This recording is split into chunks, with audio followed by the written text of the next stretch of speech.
தயாரிக்கப்பட்டவர் பெரியாரா, தட்டி தட்டி சீர் செய்யப்பட்டவர் அறிஞர் அண்ணா அவர்கள். நான் மது பெற்றவன் என்னுடைய கழக கண்மணிகளால். சமூக நீதி நிலைநாட்டப்படுகிற இந்த காலகட்டத்தில் யாராவது கட்டை விரலை காணிக்கையை கேட்டா அவங்க பட்டைய உரின்னு எச்சரித்தவர் இந்த மண்ணின் மைந்தர் நம்முடைய தலைவர் கலைஞர் அவர்கள்.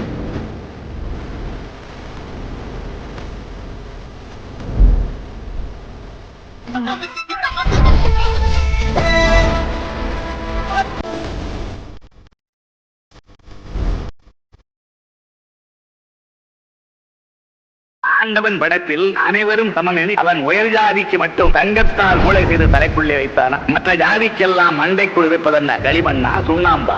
ஏற்கனவே வித்தை கற்க இந்த சாஸ்திரம் அனுமதிக்கவில்லை. அவன் வெள்ளி விஜயனையும் வெல்வார் என்று கட்டைகளை காணிக்கையாக பெற்றதென்ன நியாயம்? இது துரோணாச்சாரியர்கள் காலம் கிடையாது, ஏகலைவரின் காலம். கட்டை விரலோ தலையோ காணிக்கையாக இந்நாளில் எவனும் கேட்டால் பட்டை உரியும், சுடுகாட்டில் அவன் கட்டை வேறும்.